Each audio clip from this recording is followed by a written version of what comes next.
This is KGW News at Sunrise. Cracking down on tobacco, a new report is out highlighting each state's attempts to reduce tobacco use.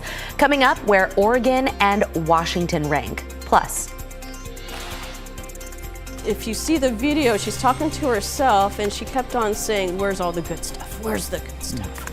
And she was actually getting mad. Please don't tell me this all this happened here.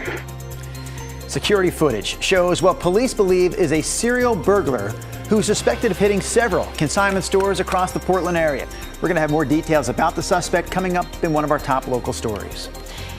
and is it legal to pull into an intersection and stop while waiting to make a left turn? This morning on Sunrise, we've got the answer coming up in our latest edition of Driving Me Crazy. It is a Wednesday morning here on the Sunrise Show. I'm going to make a left-hand turn over to Chris McGinnis, who will bring us that story, but not quite yet. And I'm going to ask you that question too. I don't know. But I'm not going to take the answer just yet. I don't know the answer. Let's do weather.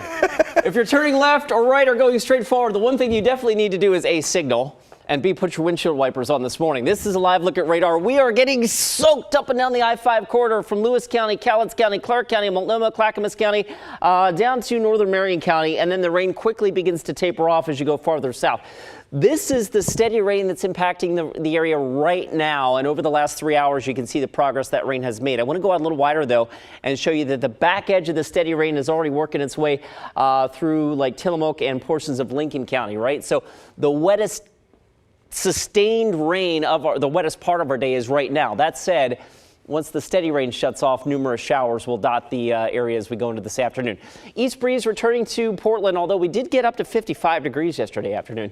We're 43 right now at the airport. I do see scattered showers through the remainder of the day. The breeze eventually shifts a little bit more to the south, and that should allow the temperatures once again to bounce back up into the lower 50s this afternoon. Certainly a wet Wednesday and a fairly wet 7-day forecast ahead. We'll look at that in just a minute. The roads, as we mentioned, are wet. This is a live look right now as we switch gears and show you pothole land. I-205 not far from the Abernathy Bridge, of course, though not doing pothole repairs there yesterday. Traffic is actually moving along just fine despite all the water on the roads. There's I-5 up near the Expo Center, the Banfield. Look at the vapor trails coming off the cars this morning. We're in good shape there. Watch out though, Interstate 84 east of the gorge. Getting out into the East Gorge, we've got areas of fog and freezing fog as temperatures out there are still below the freezing mark this morning. Guys? Okay, thank you, Chris. New this morning, 2 Portland police officers and a driver were hurt in a crash. It happened just after 11 o'clock last night on I-205 near Southeast Market Street. Wow, look at that. Portland police say a police vehicle was blocking a lane on 205 so that a tow truck could load up a car when another car crashed into the police vehicle. Both the officers inside and the driver who hit them were taken to the hospital. We don't have any details on their injuries or an update on their condition this morning. Police are investigating a string of local break-ins that appear to be the work of one person targeting high-end resale and consignment stores. KGW's Catherine Cook brings us the details, including a description of the suspect. Take a look at this security image. Hoping somebody knows who she is. The heart tattoo on her left eye, the hoodie. Consignment store owners all over the Portland metro area think this woman has been breaking into their small businesses. I was livid. Linda Fisher owns Funky Monkey Consignment. She has 2 locations, one in Salem, the other Sherwood, both broken into. In November, she says this woman broke into her Sherwood store the Sunday after Thanksgiving. She says the crook wiped out all of her high-end handbags, many valued at more than $1,000 each. I was in shock. I couldn't even come into the store. I didn't want to see it. It's just when something like this happens, it's just devastating. Linda says it happened again this past Sunday morning. She believes the same woman broke into her Salem store. She says from the video, it appears the woman was looking for and not finding high-end purses. Linda says she no longer stocks them. If you see the video, she's talking to herself and she kept on saying, "Where's all the good stuff? Where's the good stuff?" And she was actually getting mad. Please don't tell me this all this happened here. Right now I'm getting a stomachache because it just thinking about it, it's really hurtful. Bailey Hansacker knows that feeling. It makes my stomach hurt. She owns Modeo Resale in Vancouver. Back on December 22nd, she says a woman broke into her store and took nearly all of her high-end handbags. She's frustrated that it's still happening to others. This needs to stop. And you can't do this to a small business too much, or we can't function anymore. And there's more. On November 8th, security cameras show someone breaking into consigning women in Lake Oswego. Similar suspect description, including the vehicle she was driving. In most cases, cameras have shown the suspect in a white BMW SUV. Just one more clue these store owners hope will help crack the case. We put our heart and soul into these stores. Turn in the information. Yeah, I just would love to find this person. Catherine Cook, KGW News. In other headlines, 6 WashDOT road crew members are recovering this morning after a suspected drunk driver crashed into the back of their vehicles in Vancouver. WashDOT says the crew was parked along I-5 near Northeast 179th over the weekend to repair potholes. About a minute after workers got there, the driver slammed into them.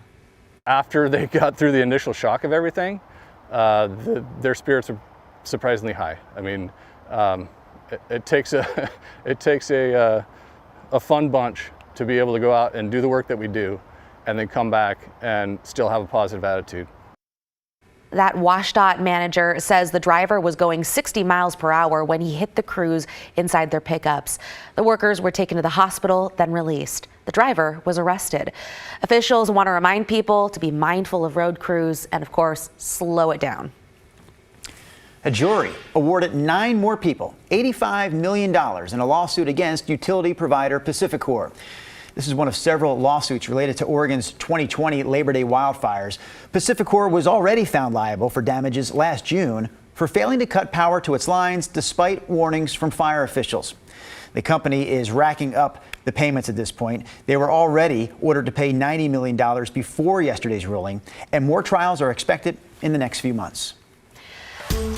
It looks like Oregon and Washington are not making the cut when it comes to cracking down on tobacco use. That is according to a new report out from the American Lung Association just this morning. Devin Haskins is looking into that report for us this morning. So, Devin, it looks like both Oregon and Washington got a failing grade when it comes to preventing flavored tobacco sales. Yeah, the states were graded in 5 areas, and among those was the preventing the sale of flavored tobacco, which is the popular choice for teenagers and young adults here in Oregon. In fact, in Oregon and both Washington and Multnomah counties have passed ordinances to prevent the sale of flavored tobacco, but those have been tied up in legal battles and have so far not been enforced.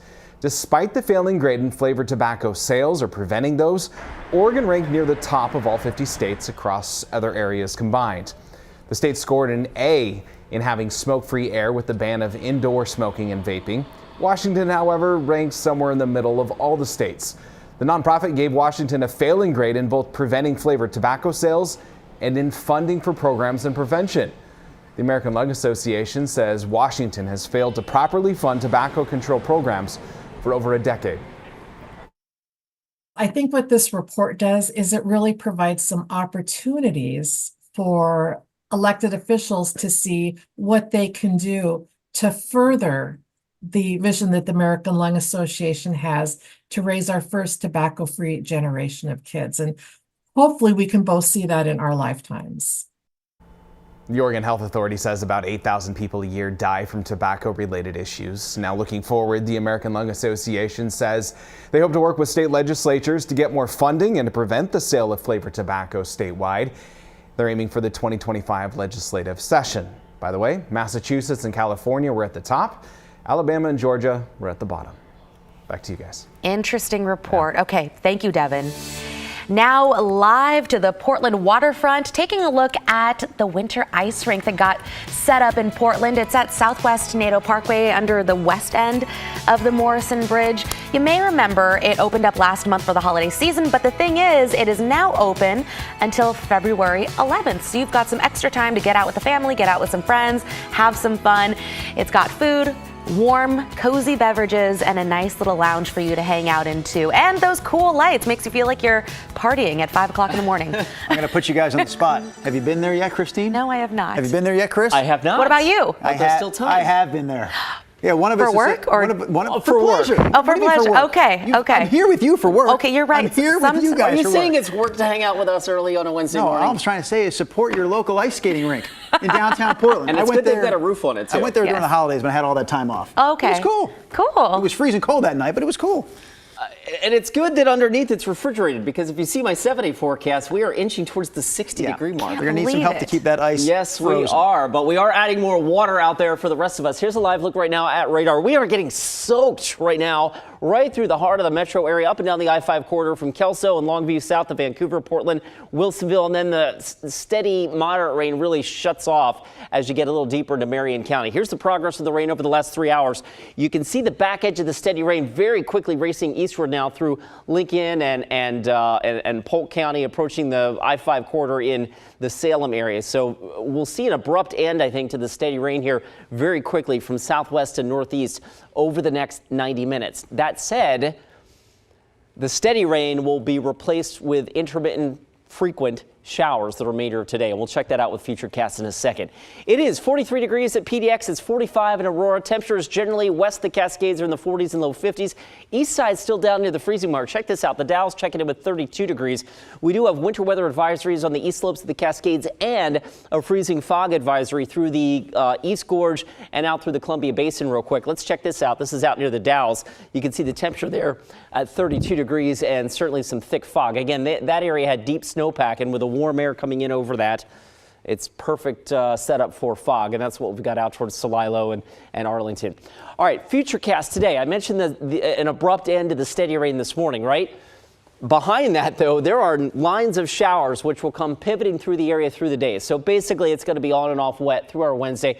And I also wanted to point out, as I stop the clock here in the afternoon, this is at 3 o'clock, you see that little yellow blob there over Yamhill County? Our modeling picks up on some of the instability, the chance of thunder showers in our forecast as we get into late morning and early afternoon. And with any thunder showers, the rain rates with those could really be heavy if you get stuck under one of those. So the point is, it's going to be a wet day today, and then we'll continue with the rinse, wash, and repeat cycle here as we go into the day on Thursday. So putting that together, it's going to be a wet go of it over the next 36 hours or so. In fact, modeling suggests another third to 2/3 of an inch of rain up and down the I-5 corridor. We have just surpassed 7 inches of rain for the month of January at PDX, and we have plenty more in the forecast over the next couple of days. All right, Futurecast shows temperatures generally in the 50s in the I-5 corridor. I think we can bump that Portland number up a little bit. The breeze should turn a little more southerly this afternoon. We hit 55 yesterday. I think we're back in the low 50s at least this afternoon. We cool a little bit tomorrow with frequent showers. Another round of rain comes in Saturday, and then real quick, or Friday I should say, I'll step out of the way. I mentioned temperatures inching towards 60 early next week. That would be something for late January.